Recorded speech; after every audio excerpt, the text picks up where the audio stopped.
اس کو کیا کہتے ہیں؟ تنوین۔ دو زبر کو بھی تنوین کہتے ہیں، دو زیر کو بھی تنوین کہتے ہیں، اور دو پیش کو بھی تنوین کہتے ہیں۔ اور جس نون کے اوپر جزم ہو اس کو نون ساکن کہتے ہیں۔ اس کے بعد تنوین اور نون کیا ہے؟ دوسرا کیا ہے؟ تیسرا کیا ہے؟ چوتھا کیا ہے؟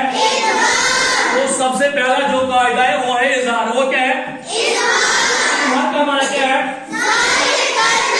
ظاہر کیا کرنا ہے؟ حروف حلقی کتنے ہیں؟ حمزہ عین ہا۔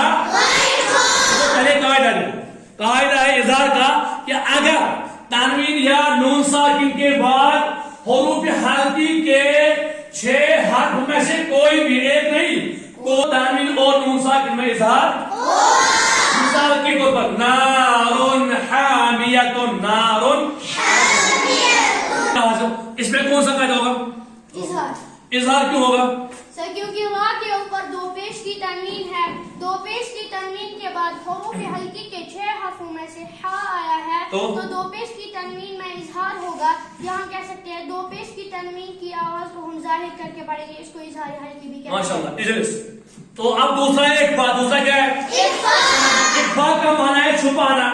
چھپانا ہے تنوین اور نون ساکن کی آواز کو کس میں؟ حروف اخفا کتنے ہیں؟ 15 ہے، تو وہ پتہ ہے۔ تو قاعدہ ہے کہ تنوین یا نون ساکن کے بعد اگر حروف اخفا کے 15 حرفوں میں سے ایک نہیں کوئی بھی حرف آ جائے تو تنوین اور نون ساکن میں اخفا ہوگا۔ یا تو تنوین اور نون ساکن کی آواز کو ہم ناک میں چھپائیں گے، اس کو اخفا۔ مثال کے طور پر یتیما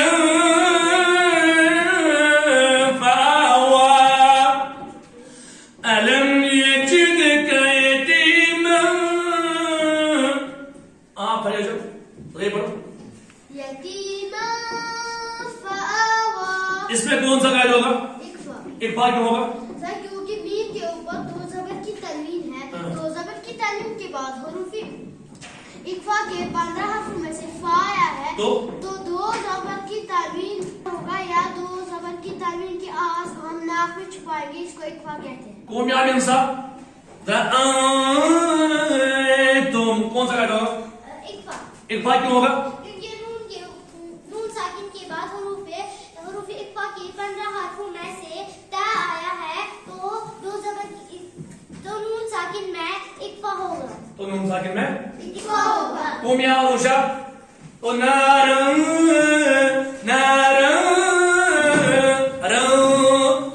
میں کون سا قاعدہ ہوگا؟ را کے اوپر پہلے والا قاعدہ کون سا ہوگا؟ اخفا۔ اخفا کیوں ہوگا؟ را کے اوپر دو زبر کی تنوین ہے اور دو زبر کی تنوین کے بعد زال آیا ہے تو مد میں کیا فرق ہے؟ حرکات اور مد میں اجلس، حرکات اور مد میں یہ فرق ہے، حرکات مد میں حرکات کو جلدی پڑھنا ہوتا ہے، چاہے زبر ہو چاہے زیر ہو چاہے پیش ہو، حرکات کو جلدی پڑھنا ہوتا ہے۔ اور جو مدہ ہوتا ہے مدہ کو کیا کرنا پڑتا ہے؟ مدہ کو کتنے کے برابر؟ زبر ہو چاہے خری زیر ہو چاہے، تو اگلی بات سمجھ۔ اب لاسٹ جو اب ہم الف اور حمزہ میں کیا فرق ہے؟ الف اور حمزہ میں الف اور حمزہ میں یہ فرق ہے جس الف کے اوپر کوئی بھی حرکت نہ ہو، نہ اوپر نہ نیچے تو الف ہے، اور جس الف کے اوپر کوئی بھی حرکت ہو اوپر یا نیچے تو وہ کیا ہے؟ حمزہ۔ تو اس کے بعد اور نون ساکن کا تیسرا قاعدہ کیا ہے بیٹے؟ اقلاب۔ اقلاب، ٹھیک ہے۔ تو اقلاب کا معنی کیا ہے؟ انہیں قلم کرنا۔ دیکھو اقلاب کا قاعدہ کیا ہے؟ اقلاب کا قاعدہ ہے کہ اگر تنوین یا نون ساکن کے بعد با ہے، کیا ہے؟ تو تنوین یا نون ساکن کو میم سے ملا کر، چھوٹا میم سے ملا کر گنہ اور اخفا کے ساتھ پڑھا جائے گا، اس کو اقلاب کہتے ہیں۔ ماشاءاللہ۔ اس کے بعد دیکھو مثال دیکھو لنسفن بالناصیہ، بس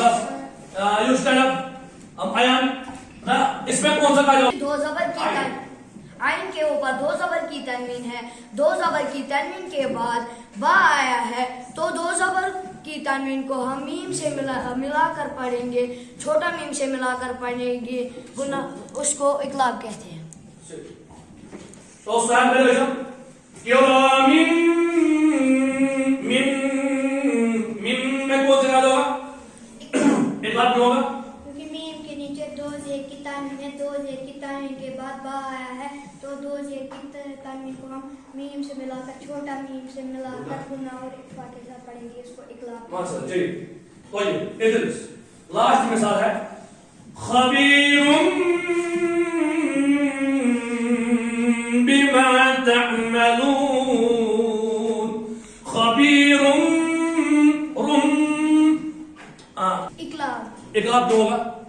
سے کیونکہ را کے اوپر دو پیش کی تنوین ہے، دو پیش کی تنوین کے بعد با آیا ہے، تو ہم دو پیش کی تنوین کو میم سے ملا کر چھوٹا میم سے ملا کر گنا اور اخفا کے ساتھ پڑھیں گے، اس کو اقلاب کہتے ہیں۔ معاف کریں بس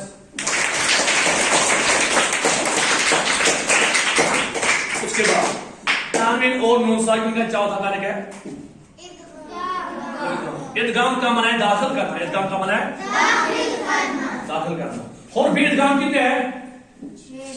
یا رامی واو، دو سے یا رامی واو، اس کا مجموعہ کیا ہے؟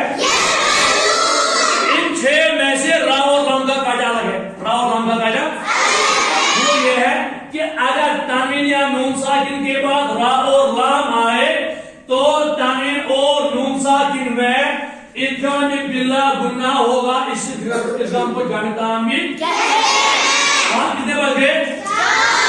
ان کا نام پڑ گیا یومن۔ اب یومن کا قاعدہ الگ ہے، وہ یہ ہے کہ تنوین یا نون ساکن کے بعد اگر حروف یومن کے 4 حرف میں سے کوئی بھی حرف آ جائے تو تنوین اور نون ساکن میں ادغام تو ہوگا مگر ادغام مع گناہ ہوگا، اس ادغام کو ادغام ناقص بھی۔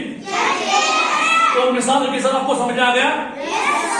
تنوین اور نون ساکن کے کتنے قاعدے ہیں؟ پہلا کیا ہے؟